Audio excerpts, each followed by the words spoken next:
my friend. Steven, and I'm with my wife, Hope. Pleased to make your acquaintance. And is this naked creature one of theirs? We have no children.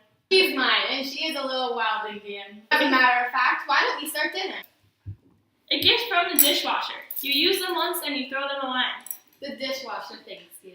I'm not game for such foolishness. They're held this way. Don't look at me, I'm not the expert here. Where'd you learn how to do that? Ah, this is why I like chopsticks. I work in a Chinese restaurant.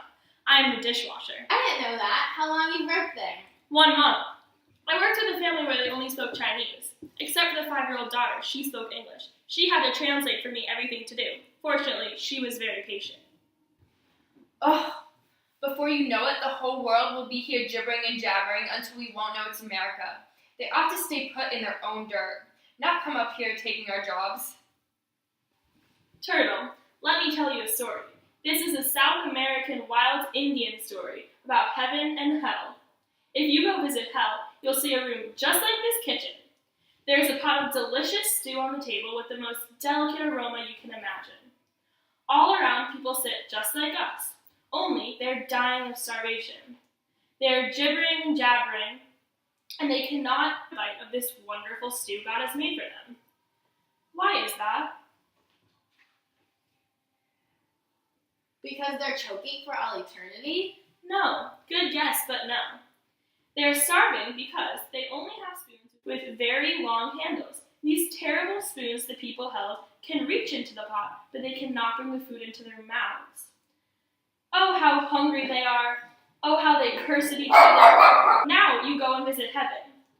What do you see? A room just like the first one, with the same people at the same table with the same pot of stew.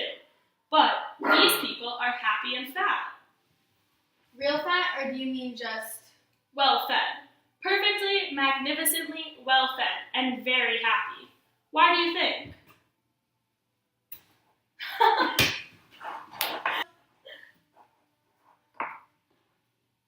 Like this.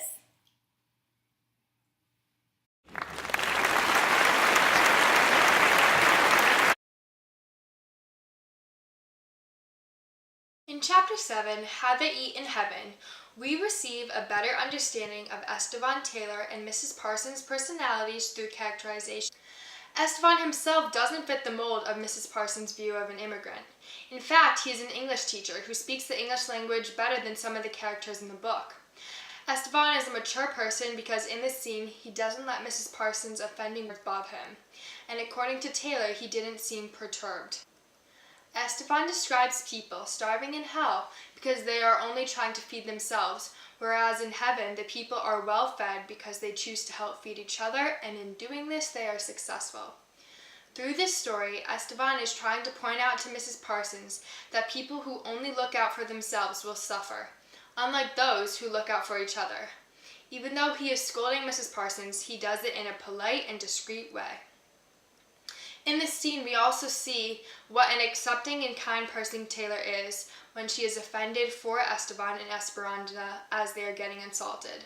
She does not just look at them as immigrants, but as her friends and educated people. This is also shown because of how she treats Turtle as her biological daughter, even though she is not. Not only that, but Turtle bears no resemblance to Taylor because of her Native American background, but Taylor doesn't seem to mind and defends her from Mrs. Parsons' abuse. In Chapter 7 of The Bean Trees, How They Eat in Heaven, Kingsolver portrays one of the major themes, immigration and how different people view the topic. Mrs. Parsons shows her opinion when Esteban talks about being one of the only employers at his restaurant that he works at who speaks English.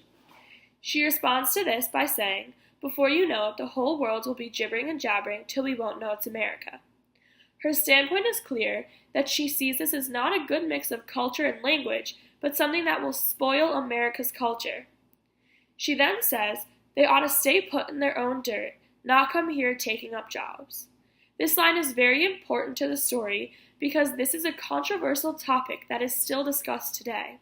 How illegal immigrants come here and work and may happen to take a job that could have been for an American, and whether or not that is right or wrong.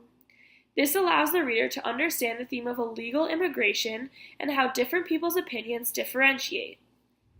This scene displays many themes including racial discrimination. Before getting to know Taylor and the characters that are in her life, Edna just assumes that Turtle is the child of Esteban and Esperanza because of the color of her skin. She makes a racial judgment against her, which is unjust.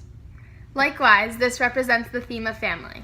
Even though the characters in the novel are not blood-related or a traditional family, they still are each other's family as they care for one another and support each other's actions.